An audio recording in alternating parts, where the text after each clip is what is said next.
Vos pas vous entraînent dans un lacis de ruelles jusqu'à la côte. Vous avez manqué le coucher de soleil, vous vouliez le voir s'enfoncer dans la mer, le reste de lui que le sang n'a pas étalé sur les nuées avant de sombrer. Un rocher vous offre un appui inconfortable pour votre dos. L'air marin et les variations lentes des couleurs vous aident à retrouver votre calme dont aime s'engloutir votre esprit. Vous êtes bien, seul et détaché. Les ténèbres finissent par laver le ciel et laissent à la lune le soin de maquiller les flots. Vous êtes sorti sans penser à la fraîcheur de la nuit. Vous pourriez vous réchauffer. Certainement pas dans une taverne tabageuse de la ville. Les 167, cette seule idée vous communique une soudaine envie de la voir. Vous prenez le sentier de la plage, puis celui qui monte au-dessus des criques. Les pins projettent leurs ombres comme en plein jour. Sans le clair de lune, vous pourriez vous tordre les chevilles dans cette rocaille mêlée de racines. Vous vous engouffrez entre deux buissons pour suivre la piste plus étroite qui serpente la ville.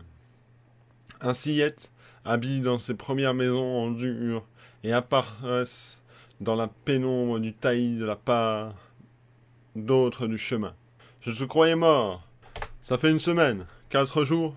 Corrigez-vous. Qui sait? Vous éteignez-vous en attendant des voix à l'intérieur? Qui va, t'es Haïti? Des amis?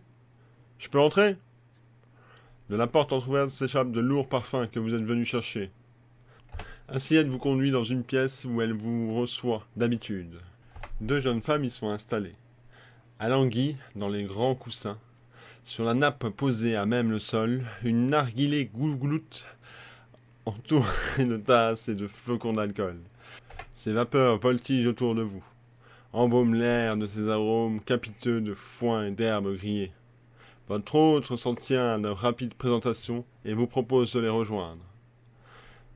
Vous ne vous y attendez pas à partager ce moment avec d'autres personnes, mais qu'importe. Kiva et Haiti, Béate, vous intègrent rapidement dans leur bavardage. Elles vous tendent un verre et le tuyau du narguilé. Un 6-7 se contente de balancer langoureusement la tête au rythme d'une chanson qu'elle fredonne pour elle, tout en vous dévorant des yeux. C'est enfin de vous plonger dans la torpeur esquisse. Ses oreilles semblent remplies d'eau. Votre vue se brouille, votre esprit se retire dans un cocon ouaté. Vous ne pouvez plus répondre laconiquement aux questions qu'on vous le pose. C'est délicieux, les filles hilars se caressent les bras. Elles boivent et fument.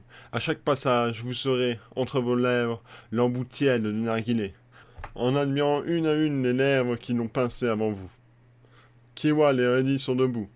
Leur départ vous extirpe de votre engourdissement. Vous vous levez juste à temps pour les saluer de derrière la porte, aux côtés d'un sillette. Elles couchent ensemble? Vous demandez une fois à la porte fermée. Non, pas du tout, rit-elle. Tu aurais préféré, n'est-ce pas? Elles sont loin d'être plus laides en plus.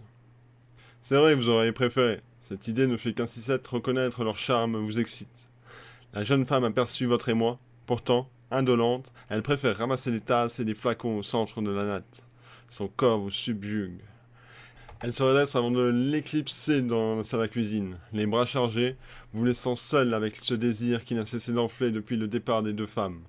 Vous ne pouvez le contenir. L'eau coule dans la cuisine.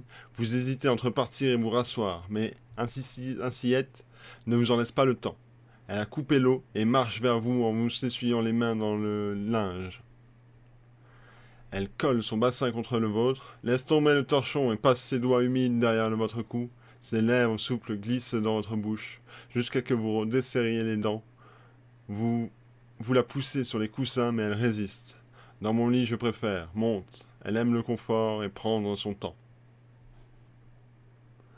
Il est tard lorsque ses hanches vous écrasent une dernière fois. Vous la regardez se relever pour gagner, tremblante, la pièce d'eau qui jouxte la chambre. Peut-être plus fourbue encore. Vous vous retournez dans les bras pour ne plus sentir les vibrations de vos muscles. Le clapito de l'eau est de l'autre côté du mur, finit par vous plonger dans un sommeil sans rêve. C'est un 6-7 qui vous réveille en vous secouant l'épaule. Il y a quelqu'un en bas qui te demande. Elle est habillée, et c'est à se demander si elle s'est couchée. Qui viendrait vous chercher ici, si elle vous avait reconnu cette personne? Elle vous l'aurait dit. Vous ne lui poserez donc pas la question.